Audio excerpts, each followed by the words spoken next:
Morning, everyone. Welcome to CPD for February.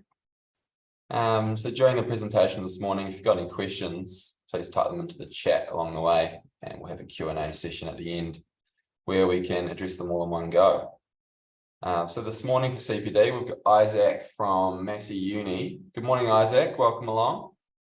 Hi, Hemi. All right, so this morning, Isaac's going to be sharing his research into unmanned aircraft use in New Zealand. So looking forward to that. I'll hand it over to you now, Isaac, and you can share your screen and get underway. Cool, thank you. Just bring it up. So hopefully everyone can see that now. That's good. Cool. So yes, thank you, Hemi. My name's Isaac Henderson. I'm a senior lecturer at Massey University School of Aviation. It's a few on this call probably know I wear a few hats as other hats, such as chairing UAVNZ and also consulting within the unmanned aerospace sector here and abroad. But I just want to be really clear in this presentation, I'm going to be wearing my Massey University hat and presenting this as an academic researcher. So a real pleasure to present to all of you today about unmanned aircraft users in New Zealand. So where did all of this come from? Well, if we start by looking at the academic literature, just sort of our go-to point for working out where maybe research might be needed, you find that the literature related to unmanned aircraft or drones is dominated by technical and engineering perspectives. So, you know, how they should be designed, how you should manage airways, how you should use detect and avoid systems, things like that. And, you know, it's not to disregard that perspective, that's a very important one, but that's, you know, very well covered within the literature. You also have quite a lot of literature around more social aspects like public acceptance, privacy, and other societal perspectives, typically coming more from researchers in the humanities. But there's very little research about the users themselves, the ones who are actually flying these aircraft. And so you might go, well, why does that matter? Do we have to study them? Well, here's some reasons why it could be an interesting exercise. I mean, firstly, they are the most affected stakeholders. You change any rules or regulations, they're the ones who are going to have to follow them and use them. They're most affected by public acceptance levels. They can work to improve or hinder the safety of the overall system because they're the ones that are going to produce a safe system or not. They're the ones who actually realize the benefits associated with the use of this technology, the ones who are actually going to apply it for some purpose. And they're also subject to many assumptions. You get a lot of assumptions about the people who use unmanned aircraft. Some may be true, some may be unfounded. So, you know, it's important to actually test those assumptions. So today I'm going to talk about 5 research papers which I have published or co-authored that fit within a research project looking at unmanned aircraft users in New Zealand. So I'm happy to share any of these publications following, but they look at topics of how users are mitigating operational risks, looking at how users perceive the current regulations. I supervised a research student recently, Claire Walton, who looked at occurrence reporting, and of interest for this community, Claire was actually a recipient of the Sir Geoffrey Roberts Award from the Royal Aeronautical Society New Zealand division a couple of years ago. So good to see her progress in her studies. Looking at unmanned aircraft ownership characteristics to inform registration policies, and also looking at compliance with the civil aviation rules. So these are the 5 which I'll be talking about today, and we'll go through successively. There are some future research items. So I have 2 master's students at the moment doing quite useful and interesting topics. We've got Benny Austin, who I believe is actually on this call, looking at organizational safety risk management. So obviously some users are organizations. So how are they managing the risks associated with using unmanned aircraft? And Claire's interested in looking at abuse towards unmanned aircraft operators in the aircraft, which is an ongoing issue given the low public acceptance for certain types of applications. So those are some future ones which sort of fit within this wider field of studying the users themselves. Next question is, why would you study New Zealand unmanned aircraft users? Now, aside from just being easier, because it's where I'm domiciled, New Zealand does have quite a similar regulatory framework to other advanced economies. There are two notable exceptions, though. We have no registration scheme, so you don't have to register drones, unmanned aircraft in New Zealand. And rather than having minimum distances for people or property or requiring qualifications to fly over people and property, in New Zealand, you have to get consent to overfly someone or consent from a landowner occupier to overfly it, unless, of course, you have a Part 102 operator certificate. Aside from those two differences, very similar systems around the world. They might debate around the edges, like, is it 4 Ks from an airport or 5.5 Ks from an airport, where, you know, we put some sort of boundaries around it. So, but they're more or less similar. So you'd expect some of the findings to generalize, or at least prompt future research in other jurisdictions. So it's hoped that this wouldn't only be useful in New Zealand. Now, in each of these 5 studies, there are some user groupings that are common, which help us to understand some of the policy implications. So the first one is user type. So for some of them, we had non-current users, so people who have used them in the past no longer do. For all of the studies, we had recreational users, so people who primarily fly for fun and enjoyment. Semi-professional users who use them in a professional capacity, but it takes up less than 50% of their work time. So think like engineers, surveyors, people like that who aren't going to be using them all the time. And then we had professional users, people who more than 50% of their work time is taken up with activities related to unmanned aircraft use. We also divided people based on whether they had passed a theory course, whether they had passed a flight examination, which we call an operational competency assessment in New Zealand, whether they're members of Model Flying New Zealand, which is a model aircraft flying club sort of scenario here in New Zealand, whether they're members of UAVNZ, which is a industry and professional body, so they, you know, does signing a code of conduct have any sort of effect, and whether they're Part 102 operators, so, you know, does certification have an effect? Now, because of the audience, I'm not going to go into the exact statistical tests I used and things like that. I'm presenting sort of abbreviated results, but you will see these funny p-values and asterisks. What these indicate is the chances that it might be, you know, findings just by chance alone. So if you see less than 0.05 or a single asterisk, that means, you know, we're 95% sure it's not by chance. If it's 0.01 or 2 asterisks, we're talking about 99% sure. And if it's 0.001 or 3 asterisks, we're 99% sure we haven't found this just by chance alone.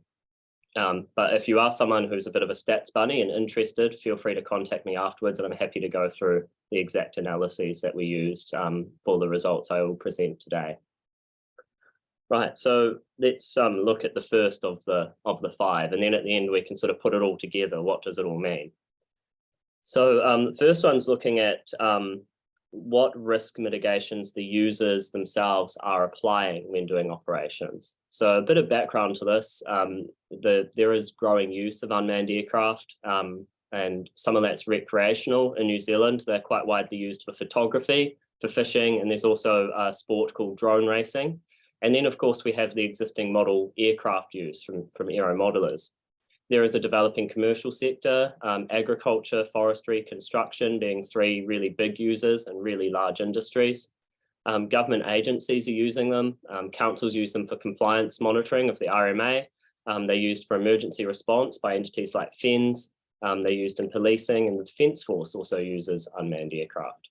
And then we've got all our established aviation operations happening in the same airspace. And so how do we ensure the safety of all these activities in the same airspace? Part of that is going to be what actions users themselves take to mitigate any risk they might pose within that airspace.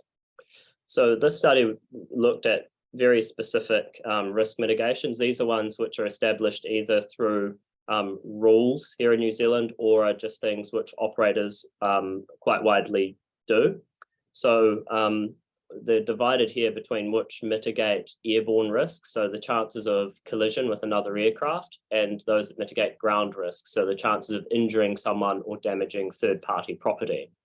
So first two relate to checking sort of your airspace requirements. AirShare is a sort of simplified version of the airspace requirements. So you can use it on a mobile app, things like that, to get permission to fly in controlled airspace. But it does show a number of other types of airspace. Checking visual navigation charts. I mean, these are far more detailed and many users do use them. NOTAM, so have there been any changes to those airspace requirements? Then you get things like job safety assessments, which is where you sort of look at, you know, all the potential risks in your ground environment and in your airborne environment, and you actually sort of go through those methodically to work out if the operation is safe to go ahead or not. Pre-flight check, same as with the manned aircraft. Model Flying New Zealand internal procedures. So if you're a member of Model Flying New Zealand, there is a member's handbook and various things like that, which actually guide how you do operations. Internal company procedures, because even if you don't have a Part 102, many companies that operate unmanned aircraft do have procedures. That's certainly something I've helped out with as a consultant as well. You have your Part 102 procedures if they've got certification, and also use of airband radio. So you can see all of them help with airborne risk, some help with ground risk. So the idea here is we ask participants which of those they typically apply for an operation. So just a tick box exercise, they could tick multiple. There were some follow-up questions if they used airband radio. We asked participants how confident they were that they could identify and comply with airspace requirements.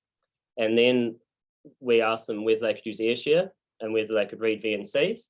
And if they answered yes to either of those, they were actually asked follow-up questions to test that they actually could. Because of course, it's very easy to say, yes, I can do that. And then you get presented with something and, oh, okay, maybe you can't do that. So we're trying to see, you know, does the confidence actually lead to accuracy?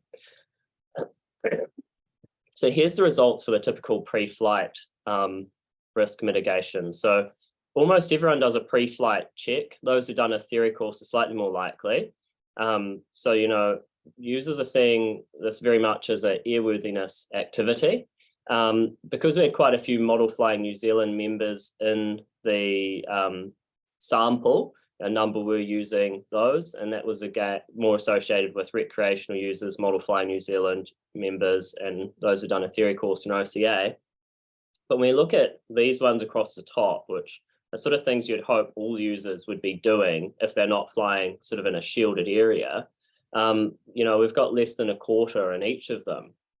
What's interesting though is when you look at your comparisons between groups to see who was more likely to be in the yes than the no, you sort of see that there's a very common theme here. It's professional and semi-professional users, people who have passed a theory course, people who are members of UAVNZ, and people who are Part 102 operators that are doing these things, which you'd argue are best practice for thinking about risk a bit more holistically.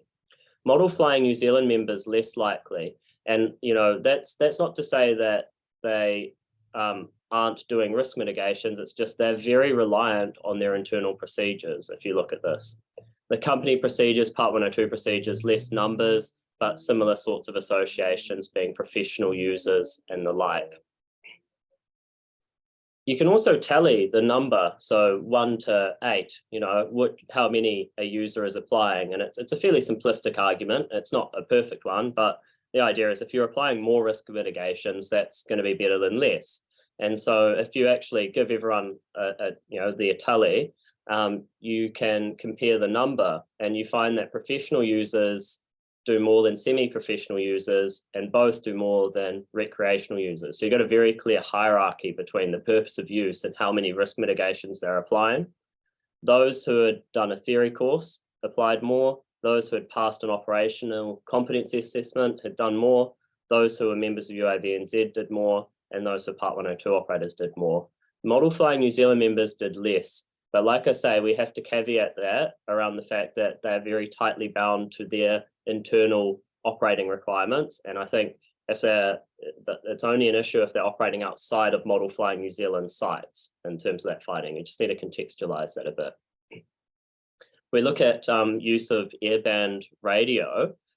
So again, it's around a quarter of users are doing it, and we're seeing similar themes here around who is using it, being professional users, those who have done training and the like. Now, the thing that's interesting about this, asking well where they do actually use it, is to actually there are places where it's useful or not so useful. So shielded areas, well, there's no need to use airband radio in a shielded area because there's no manned aircraft in a shielded area. You're below the height of the tallest object within 100 meters of you. Where it's really useful is when you're above 400 feet and in Class G airspace, when you're within 4 kilometers of an aerodrome, particularly an unattended one. And if you're a Part 102 operator and you can legally fly in a low fly zone, it would be very useful there as well. And so you see the themes again coming out for where people are using them. They're applying them in more appropriate areas. So that's also kind of interesting. Now, in terms of the airspace confidence, well, unsurprisingly, all users think they're quite confident about understanding airspace requirements and being able to comply with them. So your mean is somewhere between somewhat confident and extremely confident. The mode is extremely confident. If you can either treat it as continuous or as ordinal, it's highly significant either way. So, this is where people are. When we look at who is more confident, it's the professional and semi-professional users, those who've done a theory course, those who've done an OCA, those who are Part 102 operators. No effect from Model Flying New Zealand or UAVNZ members. The interesting bit though is, well, how could you be confident about knowing airspace requirements if you can't read a VNC or use AirShare? Because that's how you find out about your airspace requirements. And see, actually, not everyone could, and they're open about that. So you've got a kind of already a disconnect. But those who said, yes, I can read a VNC, or yes, I can use AirShare, they had a couple pictures, excerpts, and say, right, what is this? What does the green area on AirShare mean? What is this, danger area? When is it active? Type thing. So there's just 2 questions each. And what you see is that, around half the people that say they can do it can get both questions right. Similar portion get one correct, but also a number get both wrong. So that's kind of curious. And actually people were slightly better with the VNCs than AirShare, despite AirShare being supposedly an easier platform to use. But if you look at who is more accurate, it's professional users for VNCs and the semi-professional ones for AirShare. Those who had higher confidence levels did actually do better, and those who had done a theory course were better with use of AirShare. Not all theory courses cover VNCs, unfortunately, so that might be why. Interestingly, UAVNZ members not so good at the VNCs, and Model Flying New Zealand members not so good at the AirShare. So, good at some things, not everything. So, upshot from this study, are pre-flight checks enough? So users seem to largely think that's enough. We'll just check that the aircraft looks all good, no cracks, screws are tight, that sort of stuff, right, we're good to go. They're not thinking very holistically about risk, the risk to people, property, and to other aircraft. When you look at, well, what changes that perspective, education seems to be the biggest contributor. Those who had done training and those who had even done a flight exam were better at applying risk mitigations. The type of user is also important here. Professional users were better than semi-professional, better than recreational, a very clear hierarchy. That could also be due to the nature of their operations. Like professional users might be doing what is actually a more complex operation, which requires more risk mitigations than a recreational user. So that's not necessarily a negative finding for everyone. Model Flying New Zealand members are very dependent on their internal procedures. And that's perfectly fine at Model Flying New Zealand sites. The concern is that outside of those areas, they do actually need to be checking the airspace requirements and, working out what other risks need managing. Professional bodies, such as UAVNZ, increase the number of risk mitigations applied, but as we saw with the VNC example, not necessarily the accuracy to which they're applied. And Part 102 operators did typically outperform other users. So it sort of shows that they are using a greater number and variety of risk mitigations, which sort of validates the purpose of Part 102 to begin with. So that's study 1. Study 2, looking at the users' perspectives of the aviation safety regulations. So by that, we mean pretty much the civil aviation rules that apply to their operations. So why would you want to get their perspective of things? Well, going back to that first point as to why you study users, they are the most affected stakeholder. So you start changing the rules, it's going to affect their operations. And that could mean increased costs. It could mean inconvenience. It could mean limiting what they can actually do with their aircraft. There are a number of beneficial applications to this technology. And the trouble is that if you had a regulatory system that's too out of balance, you might limit the beneficial applications by over-regulating. Equally, you don't want to under-regulate and not have safety risks properly managed. And it's also good to understand how users perceive risks, how they should be managed in terms of rules, because that can help inform policy. It's not the full picture, but it's part of the picture. So we had a number of areas we asked participants about in this study, but one was how easy is it to find the regulations in New Zealand? And you can see people tend to sort of think it's not too difficult, sort of around the somewhat easy area. And those who found it easier were people who had passed an OCA and those who were Part 102 operators. So fairly aligned with the previous study we looked at. We asked participants about the effectiveness of CAA safety promotion. So CAA does put out brochures, there's a couple of YouTube videos, things like that, that are meant to help users understand the rules and know how to find them. Now this one went from not effective at all through to extremely effective. And you see most people sort of sit somewhere between slightly effective, moderately effective in terms of the impact they're having. So for safety promotion materials, that's actually fairly good. Model Flying New Zealand members perceive them as having greater effectiveness than other users did. And in terms of view of the current regulations, which was kind of the focus of the study, when you ask it as a Likert scale, you can see most users, in fact, it's the majority of users, think that the rules are about right as they are. There's a bit more tending towards less strict than stricter, but you've still got, what kind of looks like a normal distribution here, which is interesting. Now, in terms of who wants to push either way, non-current users, so the ones who are no longer using them, want stricter regulations than recreational semi-professional users. Professional users want stricter ones than recreational users. UAVNZ members want stricter regulations than other users. And Model Flying New Zealand members tend to want less strict regulations than other users. Other aspects like Part 102 operators, no effect. They sort of just follow the same distribution as everyone else. So that's interesting. But what's really useful in this study is it's mixed methods. So you have a few quantitative questions, but then there's qualitative questions following that. So regardless of how they answered those previous questions, participants we asked, are there any areas you would like to see stricter regulations for unmanned aircraft? And then are there any areas you'd like less strict regulations for unmanned aircraft? And they could answer yes to both, no to both, up to them. But if you answered yes to either one, you'd get a box come up and you'd say, right, what would you like to see stricter regulations for? What would you like less strict regulations for? So they actually have to explain themselves. And that's, in my view, the more interesting part of this study than the quantitative results.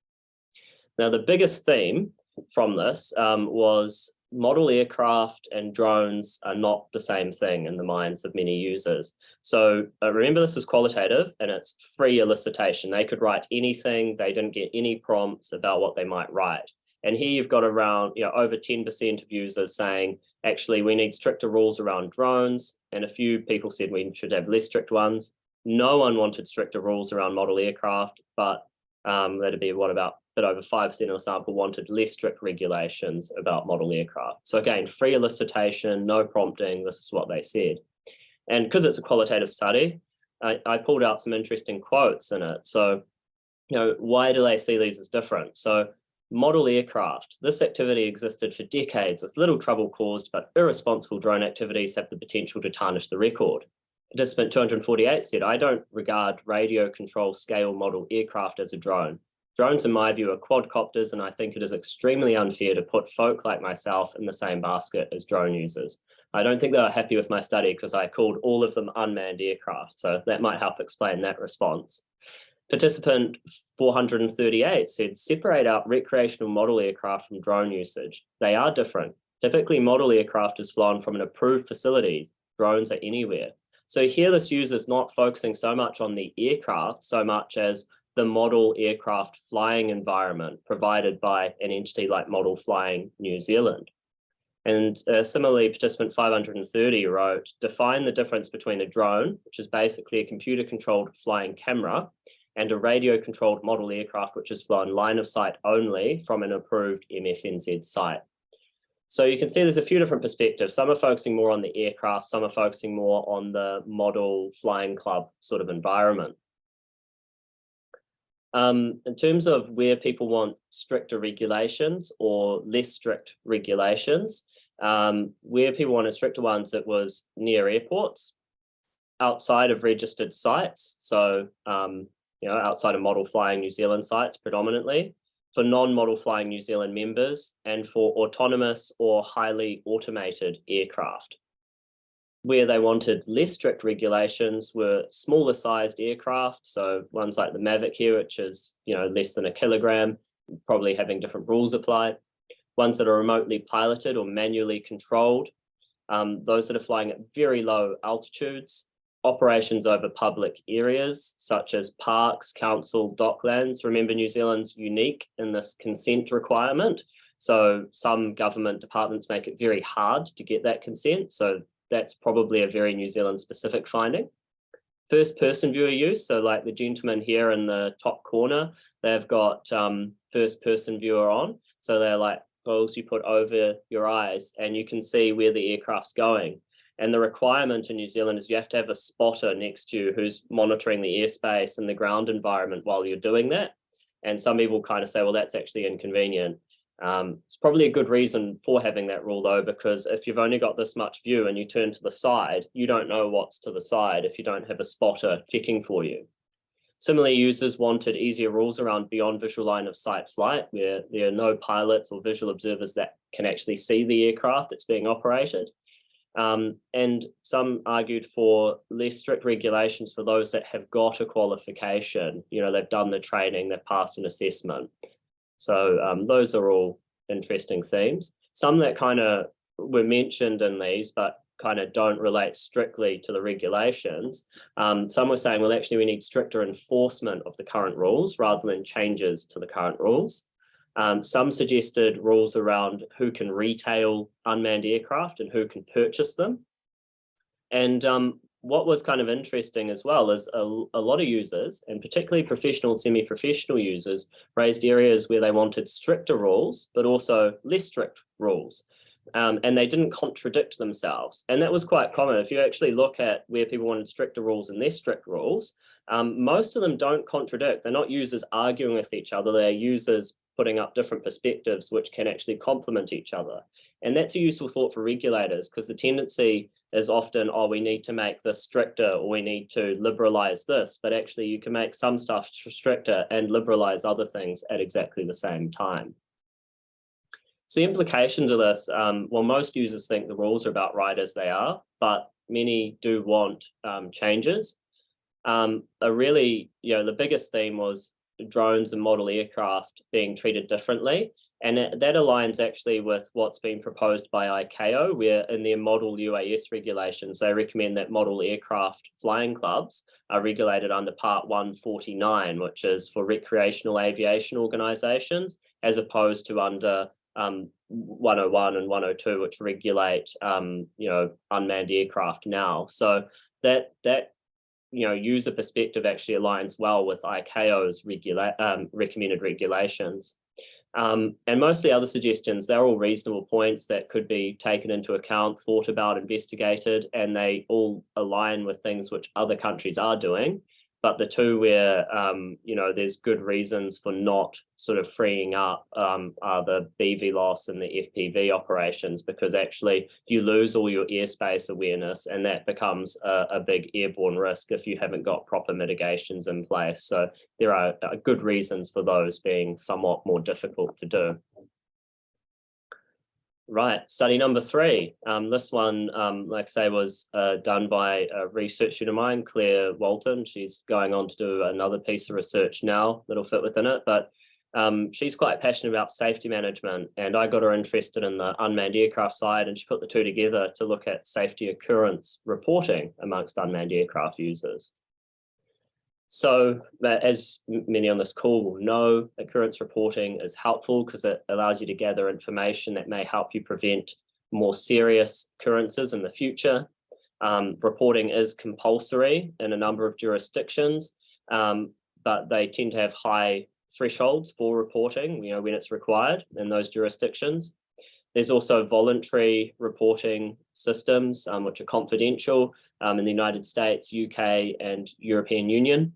For the regulator, reporting should also be helpful because that provides intelligence to actually guide regulatory interventions and policy. So, reporting is something which should be seen as good. No one's really looked at this piece of unmanned aircraft reporting. So the New Zealand specific scenario, it's not compulsory to report occurrences with unmanned aircraft in New Zealand. There is some guidance in Advisory Circular 102-1. So note that's 102. So these are only people applying for certification, organizations that are applying for certification that would be reading this, not your Joe Blogs general user. But in that advisory circular, they suggest you should use CA 005 RPAS form to report these 7 types of occurrences: injury to persons, which could include the operator, loss of control, flyaways, motor and structural failures, incidents involving manned aircraft, incursion into airspace where it was not authorized, and damage to third-party property. So that's the threshold that nominally exists. It's the only guidance from the CAA on when to use CA 005 RPAS forms. So the first step, and this was a smaller sample than the others, only 92 users, but the first thing was to work out, well, what types of occurrences that fit those 7 types are actually happening among users. And you can see the most common were loss of control incidents, so 34 users having 271 loss of control incidents. And we set the time parameter from 2015 to the present time. So, that way it standardizes the current regulatory framework. 22 users had 122 incidences of motor or structural failure. There's a few flyaways, injury to people, loss of separation, airspace incursions. Funnily enough, amongst 92 users, no one had caused damage to third-party property. 42 of the users had no reportable occurrences. There are still some other questions about occurrences following that. So you see, loss of control and motor structural failure are the sort of the main ones that are happening with unmanned aircraft. Now, if you look at what happened was, based upon the types of occurrences and the number of occurrences, we had a few sliders. So people could slide to say what percentage they reported using different methods. So one way of reporting is the CA 005 RPAS form sent to the Civil Aviation Authority. Organizations such as Part 102 operators and entities like Model Flying New Zealand have internal reporting systems. We asked about that. They might use both, or they might not report. And so they could slide to say which percentage of the occurrences were on each one of those. And the average across users was about 2.67% being reported using CA 005 RPAS forms only. Just over 20% being reported internally only, 4.96% being reported using both internal reporting and the CA 005 RPAS form, and just over 70% not being reported. But what you can also do is take those percentages from each user and multiply those by the number of reportable occurrences that they had to actually look at how many occurrences were reported each way or not reported from our sample of 92 participants. And when you do that, and there's about 450 occurrences total, you can see that just over 350 of them were not reported. So those who are not reporting are actually having more occurrences. A bit over 50 were reported somehow, most of those internally. I think the CAA would have known about 12 of these 450 occurrences. So, that's a little bit concerning, and that was actually quite surprising when we found that. When we look at the associations amongst user types, again, you see very similar things to the past. That first study, professional users, those who've done a course, those who'd passed an OCA, UAVNZ members reporting the CAA. Internal reporting was very much due to training. Those who aren't reporting were predominantly recreational users, not doing a lot of flying, hadn't done a course, hasn't done an OCA, aren't members of model flying, UAVNZ, and mainly operating under Part 101. And if you look at the overall reporting percentage, so using any means, we're seeing similar things. It's professional operators, people who've done training, and people who are operating under Part 102 certificates. So fairly common themes to the first study. We had a lot of qualitative questions though, which is why it was hard to recruit people for it. So depending on how they answered, if they only used one system, well, why do you only use this system? And if it's you report using both, why do you use both? And but I don't think we're interested in all of that in this call so much as why are people not reporting occurrences? And when you look at the themes for that, 3 really big themes emerge. The others are fairly insignificant. So one is users do not perceive the seriousness of the occurrence to be enough to warrant it being reported. That's the main reason why users are not reporting occurrences. Many had statements that reflected the idea that they're not required to do so, so why would they? I don't think I'm required, am I? So, they got grouped into that theme. And then there were a number of users who just weren't aware of reporting systems. They go, I've never heard of a CA005 RPAS form. I didn't know it was a thing. And so, that's another reason. Why would you report if you don't know that you can report? The implications of that is, well, training again is coming out as having a fairly positive effect. People who have undertaken training are more likely to report occurrences, whether that's to the CAA or internally. CAA could work with member-based organizations to actually try and up the reporting, so they're not just internal, that they're internal and CAA, so they get the benefit of that intelligence as well. Maybe the thresholds for reporting need to be reconsidered. Ours are quite low in comparison to other jurisdictions that have got, say, compulsory reporting. So maybe, if you think about loss of control, that could be you've just bought a drone, you're flying in your backyard and, not really causing any risk to anyone. You lose control of it, fly it into a hedge on your property. Well, that you could understand why a user might go, well, do I really need to report that? So that's sort of where maybe the thresholds need a bit of rethinking. We need to promulgate the reporting system so we get rid of that group of users who are not aware that these systems exist. And also maybe we could look at a confidential reporting system like what's in the States, in the UK and Europe, so that industry can see the bigger picture, the regulators see the bigger picture from occurrences. At the moment, any forms you use to report are not confidential. They know who you are, and maybe that's a barrier to reporting. Right, study 4, getting through them. So here we're looking predominantly at aircraft ownership characteristics and then using that to inform potential registration policies for unmanned aircraft. So background to this, and this is more applicable to New Zealand than other countries, because New Zealand is the only advanced economy not to have a drone registration scheme. I should caveat that technically the special administrative region of Macau in China also doesn't, and it's technically also an advanced economy, but I'm focusing more on country jurisdictions rather than administrative regions. Internationally, there are different approaches to registration, and there's different price points for that. And back in April 2021, the Ministry of Transport in New Zealand proposed that we should adopt a drone registration scheme in New Zealand as part of their enabling drone integration paper. The idea is that aircraft ownership characteristics could help to inform what form of registration system is used, if we choose to implement one, to make sure it's equitable for users. So if you look at international differences, there's kind of two main groupings, and there's nuance in all of this, but the two main sort of groupings are countries that register every aircraft individually, and each aircraft carries its own unique identifier. Okay, that's the system used in the States, Canada, Australia, Singapore, South Korea, Taiwan, Japan, and the special administrative region of Hong Kong. So comparing with advanced economies. Taiwan's the cheapest, $1.63 per drone. Australia is the most expensive, being $26.72 US per drone. That currently only applies to commercial aircraft, but they're going to require recreational aircraft be registered from mid this year as well.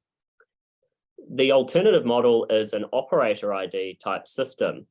This is where the operator, which could be an individual or an organization, is registered and they receive a unique operator ID. And that is affixed to every aircraft that they operate.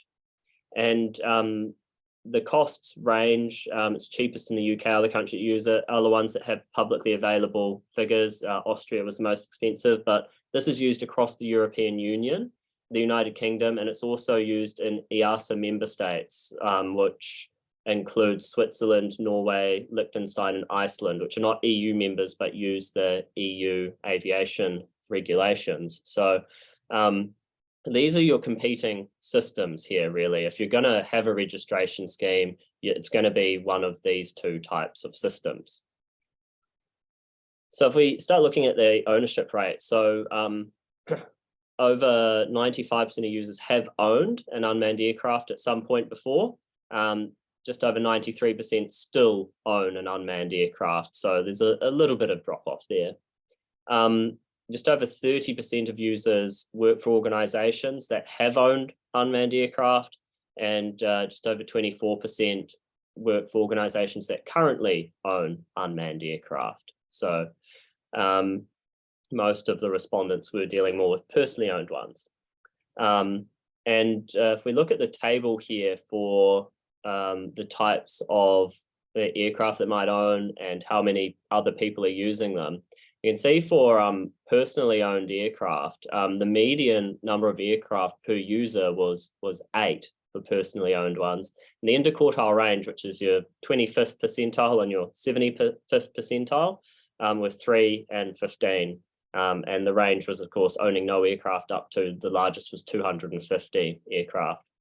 It's also important to check how many other people are using their aircraft, because one of these assumptions is that, that's never really been tested, is that one aircraft will be used by multiple people. So if a family owns an unmanned aircraft, everyone in the family is flying it. But actually, the median was 0, and the interquartile range, it's only when you get to the 75th percentile you get 1. And the range was up to 30 for a personally owned aircraft. So that's kind of not typical. And the total users is just this plus 1. If you look at the number of users per personally owned aircraft, the median is 0.2. So there are 0.2 users for every aircraft, and the interquartile range is between 0.1 and 0.5. So for the most part, there are more personally owned aircraft than there are people using personally owned aircraft. Now, organizationally owned aircraft, most of the organizations didn't own huge numbers, but again, it ranged up to about 200. And these were mainly operated by employees. So, roughly 2 employees using 2 aircraft. Again, went up to one organization that claimed they had 275 employees using their aircraft. The total users, including non-employee users, which is kind of interesting that there are some organizations with quite a number of non-employees using them. But if you look at the total users per organizationally owned aircraft, here we get a median of 1 and an interquartile range of 0.41 to 2. So the organizational ones are a bit different. They tend to have at least, about 1 user for every aircraft that an organization owns.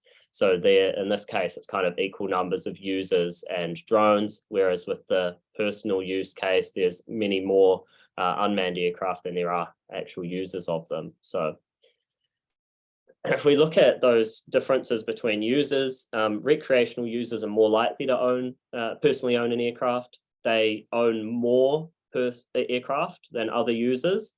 They are more likely to share their personally owned aircraft than other users. Whereas those who had completed a course, passed an OCA, or were members of Model Flying New Zealand were less likely to share their personally owned aircraft with other users. So this is painting a fairly interesting picture here about who it is that is actually sharing their aircraft. Organizational ownership's a little bit different here. So it's the semi-professional and professional users that are more likely to have their organization own aircraft, fairly unsurprising. Those who had done a course, passed an OCA, were a member of UAVNZ, or were Part 102 operators were more likely to have an organization that owned aircraft. Professional users and Part 102 operators had higher numbers of organizationally owned aircraft. Part 102 operators were less likely to share their organization's aircraft with non-employees than other users were. And recreational users, despite not being the main demographic for organizationally owned aircraft, were more likely to share their organization's aircraft. Those who had passed a course, passed an OCA, or were Part 102 operators were less likely to share their organizationally owned aircraft. So you can see, even though here we have mainly professional and semi-professional users that have the higher rates of ownership, the ones who are less likely to share are only the ones who have done training or are operating under a Part 102 certificate. So again, fairly common themes to the other studies. So what's the upshot? Well, New Zealand should arguably follow the operator ID approach, which is used in the UK and the European Union.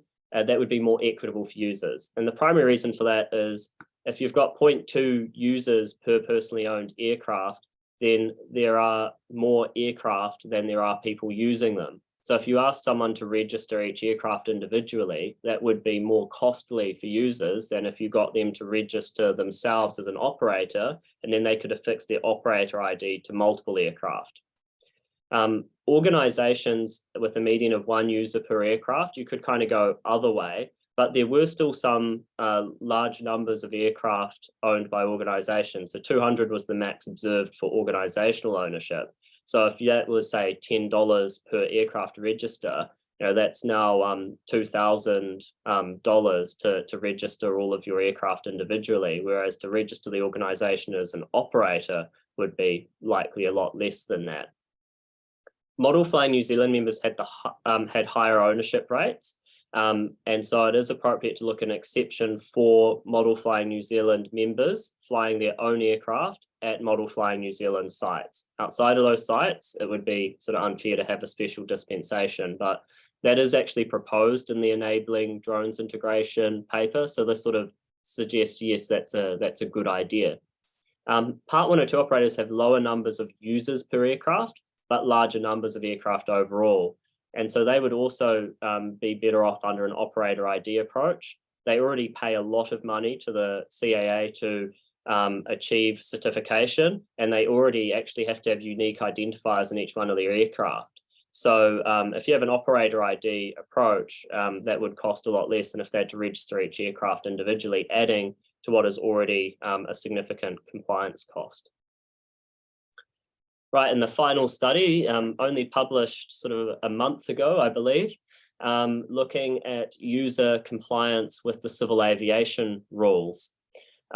So background to this, most countries have introduced regulations for unmanned aircraft or have modified regulations for unmanned aircraft within the last decade with their rising use, yet there's very little information on the compliance of users with these regulations.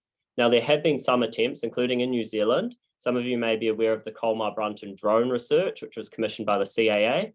The trouble with that is it suffered from an unscientific methodology and a number of unfounded assumptions.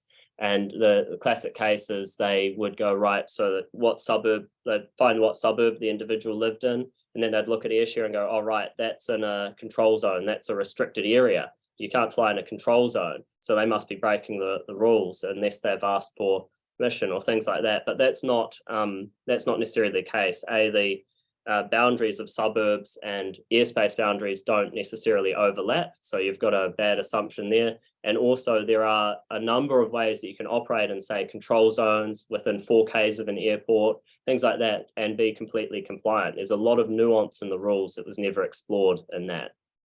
So no one in the academic literature or from a professional sort of survey company has attempted to measure compliance with applicable civil aviation rules with all of their nuance.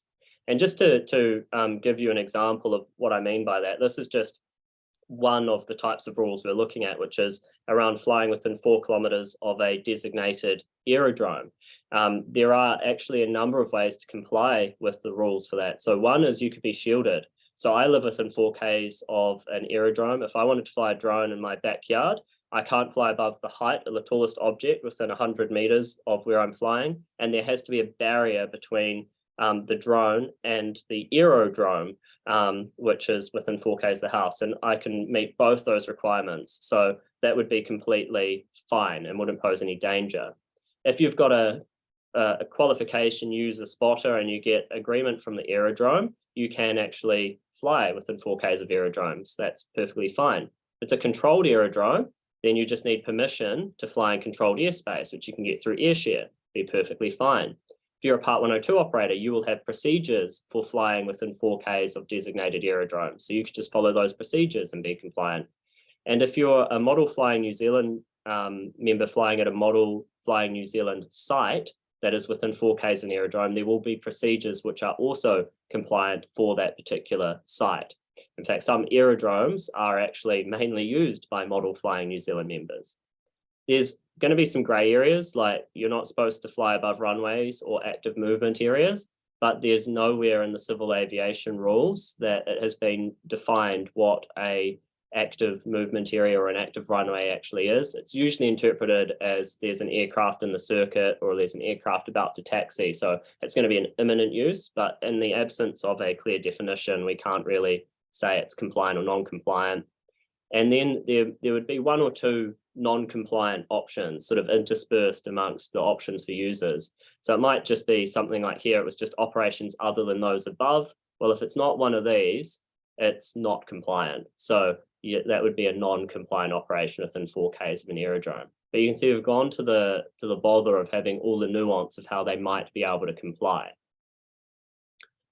Now, in terms of compliance with the rules generally and focused predominantly on transport regulations here, there's a number of different views as to why people comply or don't comply. One approach to understanding compliance is to look at instrumentalist approaches, which is basically people who don't comply will get fined, they'll get prosecuted, things like that, and that makes them want to comply with the rules. Then you get normalist approaches that say actually what's more important is that people understand why the rules are in place and that those rules align with what they believe to have legitimacy, to be valid rules, and also can apply to things like social norms. So for example, a model aircraft flying club, maybe there's social norms around compliance which modify behaviors.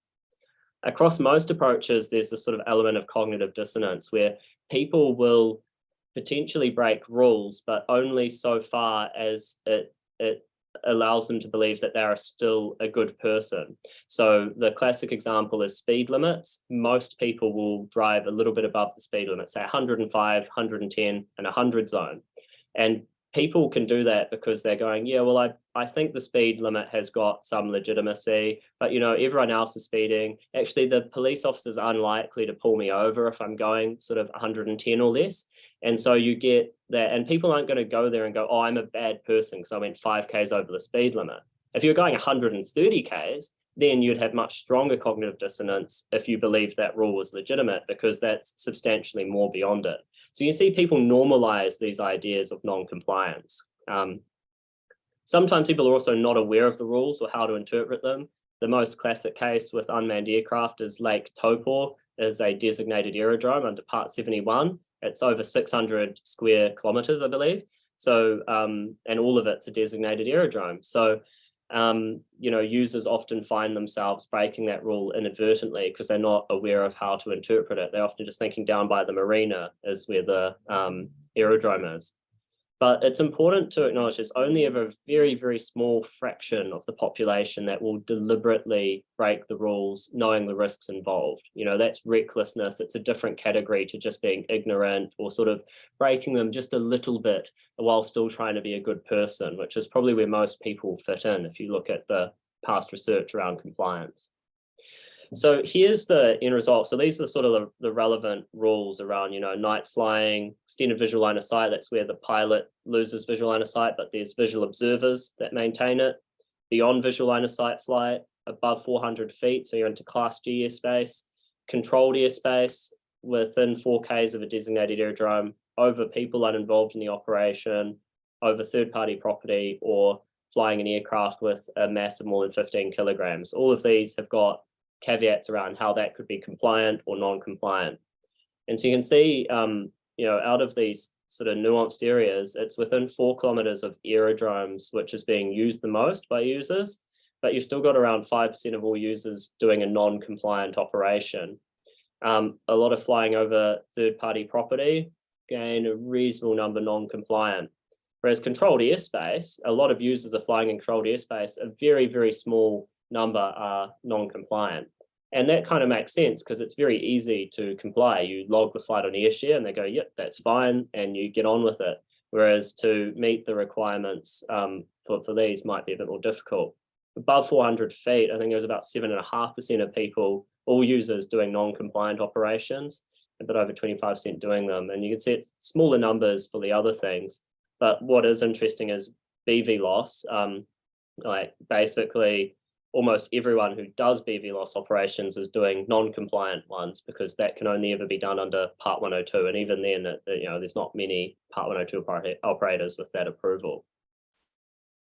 When you look at the associations between user types and those who are breaking particular civil aviation rules, there's no really clear pattern. You know, there's a mix of recreational, professional, different other groupings. The only clear one was those who are breaking the rules for beyond visual line of sight flight. They are more likely to be a recreational operator who hasn't done a course, hasn't passed an OCA, isn't a member of UAVNZ, and isn't a Part 102 operator. Everything else is kind of no clear pattern. So when we look at compliance, what we can do is we can tally the number of civil aviation rules that were broken, or if they were compliant with all of them, through going each one of those one after the other. And so here was the result of that, the first one. So out of, I think it's a bit over 800 users or something like that, but we had 689 users who were totally compliant out of that, 96 who are breaking 1 civil aviation rule, 29 who are breaking 2 civil aviation rules, and 11 who are breaking 3 or more. There were 54 who we couldn't be sure about because they were doing something like flying extended visual line of sight, where it says that you have to have a trained and competent visual observer. But if it's not being done under a Part 102 certificate, how would we know they've got any procedures to make someone trained and competent as a visual observer? So, or that active movement area we talked about earlier. So you have to remove the ones where it might be a bit of a gray area, give them the benefit of the doubt. So if you exclude anywhere unsure about, here are your percentage of users. So in each of the categories. So it's over 80% who are totally compliant with everything. Most of those who are non-compliant are only breaking a single civil aviation rule, 3.5% breaking 2. It's only 1.33% breaking 3 or more. And the reason why that's important is, you know, you could probably break 1, maybe even 2 civil aviation rules without posing a significant risk. So if you were, you know, flying over a, you know, council property without actually having received permission to do that, is that actually a risk? Maybe not. If you're breaking several, and we saw this predominantly in this group, where say they're flying within 4Ks of an aerodrome, beyond visual line of sight, you know, start compounding things, it becomes more risky. And that's where this becomes kind of interesting. Differences in compliance levels amongst users though. So if we take that tally, so, you know, whether you're totally compliant or you have the number of civil aviation rules you broke, you find that actually model flying New Zealand members were more compliant than all other users. No other differences between users. If you exclude model flying New Zealand members, then there's no other differences between users. So it doesn't matter if they're professional, recreational, they've done training, anything like that. The only difference is, Are they a Model Flying New Zealand member or not? And that's quite a surprising and an interesting finding. The implications of that is model flying clubs seem to introduce social norms which regulate compliance among their members. And that's why they end up with more compliant operators than other user groupings. All other users display behavior that is, might be considered to be more consistent with ordinary attitudes towards compliance with speed limits when driving. It's okay to sort of just tweak this a little bit, maybe just go a little bit out of it, as long as I don't think I'm posing a risk to other people, such as, when I drive 105 kilometers in a 100 zone, I don't feel like I'm posing risk to other people. I can sleep easy at night. I'm not going to have that cognitive dissonance. Now, these users, if you look at the literature on what drives better compliance, the key thing is giving the rules legitimacy. So providing very clear explanations to these users as to why the rule exists and how that guarantees aviation safety, and that will provide legitimacy to it. If you can't clearly do that, then maybe some of them also need to be re-examined for legitimacy. So for example, the consent to fly over third-party property, it's a New Zealand specific rule. Nowhere else does that. You either have to get a qualification or you have to keep a minimum distance away from other people's property. So, maybe that rule needs to be re-examined for legitimacy. That's just an example. For the 1.33% of users who are breaking 3 or more civil aviation rules, where the compounding effect is likely to make them dangerous, enforcement action is what is needed. And there is already existing regulation and legislation which allows them to be fined or receive an infringement notice for breaking a specific civil aviation rule. And they could even be imprisoned or get a much more substantial fine under Section 5 of the Civil Aviation Act, or there's also endangerment of transport under the Crimes Act, which maybe could apply if they were deliberately interfering with traffic, say near an airport. So, they can be held to account under existing legislative frameworks, but the trouble that we face around the world is how do you catch these users? There are a small number of users, but how do you actually catch them to hold them to account? And these are the ones where the instrumentalist approaches is how you get them. So if you put it all together across the 5 studies, here's sort of what you're looking at. Your recreational users, not so good at the risk mitigation, don't really have a different perception of the rules, not so good at occurrence reporting, personally own more aircraft.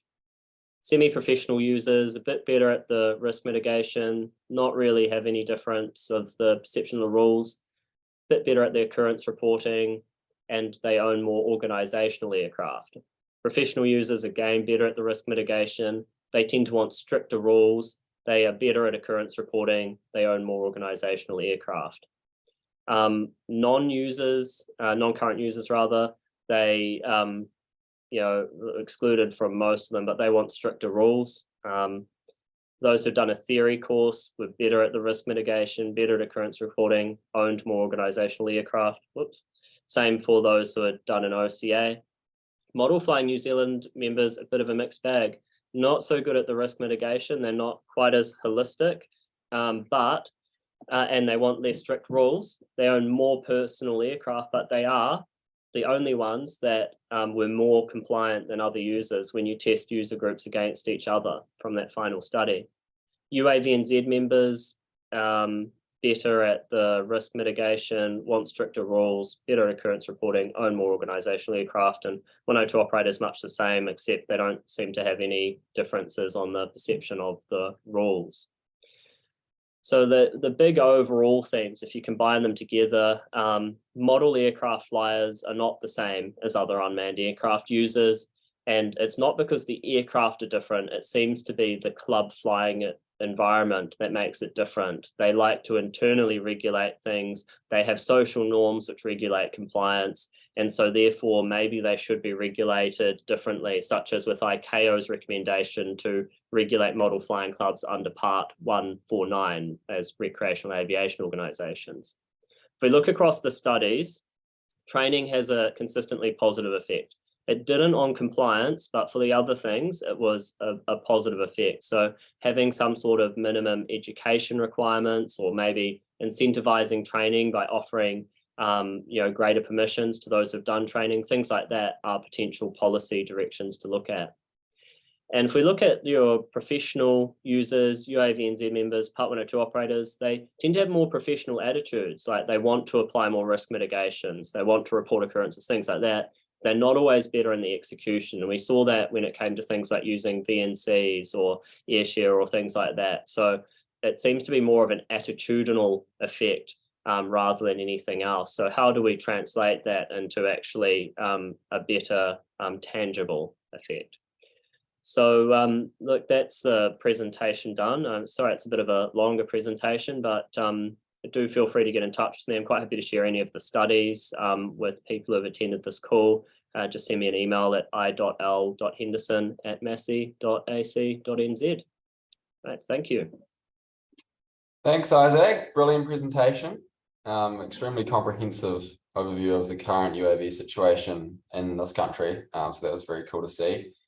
We've got a couple of questions for you now. Are you aware of any research being done in the space of collision avoidance technology using things other than ADS-B?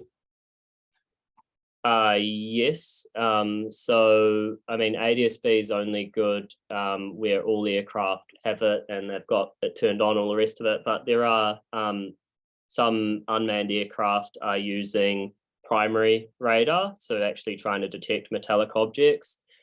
Some are using things like LiDAR to detect terrain and do obstacle avoidance that way. Some have things even like FLAM fitted. So there's a range of them actually. And another paper that I've co-authored, which is not part of this research project, goes into great detail about the different sorts of detect and avoid technologies that can be applied as part of an overall way of mitigating risk. That one was for doing BV loss operations. So if you're interested in that detect and avoid space, please send me an email and I'll share that paper with you, which gives you quite a comprehensive overview of where detect and avoid technologies are at. Cool, thank you. One here from Scott. Users understand the risks and how they can be managed, including the risk. A number of users are not using the basic level of risk management. Therefore, what are the implications for public consultation from government agencies and how they consider the submissions? Should there be a consideration of who is making a submission? Well, I think so, because if you read, you can see, for example, in the enabling drone integration discussion paper from Ministry of Transport, you can go and actually see the submissions. They're all publicly available, and they treat all of the submissions equally.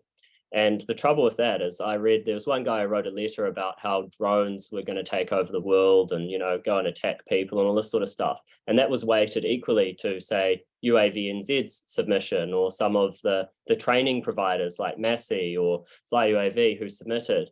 And, you know, you've got to ask actually who can offer a more qualified opinion, who can provide some evidence to substantiate some of their claims or their opinions, who has the experience to sort of know what they're talking about. And I think that's the real challenge. The other thing is, unfortunately, there's still sometimes tensions between our unmanned and manned aircraft communities in New Zealand. And you get some quite flippant comments coming out, particularly Alpa's comment a few years ago, they're an accident waiting to happen. That's not very helpful for dialogue and progressing things. But I certainly think government agencies could collaborate better with industry and user groups to get more informed policy positions. Mm-hmm. Just to follow up on that one from Scott, in terms of overall themes, could you apply the themes you highlighted to other areas of the flying community, e.g. general aviation, fixed wing and rotary wing? Potentially, there'd have to be follow-up studies. I would agree that a lot of those areas are under-researched in the academic literature, and there is actually a research project I'm potentially going to be involved with that looks more at that general aviation space, because most of the studies in the literature are in that commercial aviation space, that airlines, airports, you know, things like that. But I think So some of the things I talked about were not findings from my own study, like, for example, around what typically regulates compliance. And that stuff would apply to manned aircraft operations in the same way as unmanned aircraft operations, or driving a car or things like that, in terms of how people will tolerate small deviations in terms of what might be, strictly speaking, legally allowed, as long as they don't perceive themselves to be being a bad person in doing so. And that I suspect would generalize to all groups of aviation. And we see examples of that sometimes in accident reports too, where it's, become a common deviation and they didn't really perceive the risks involved with it. So yeah, hopefully that answers the question. Yeah, totally agree with you there on that one. That's all the questions we have for today. So we'll look to wrap it up there, I think. Yeah, no more coming in. Cool. All right. Well, thanks so much again, Isaac, for that presentation. Yeah, no, my pleasure. And yeah, if anyone would like to see a recording of that, flick me an email. And if you'd like Isaac's email, I can also pass that on if you'd like to get in touch with him. So you'll close it off there. Thanks for coming along, everyone. And thanks for Isaac for presenting. And I'll see everyone next month. Awesome. Thank you very much, Amy. Cheers. Yeah.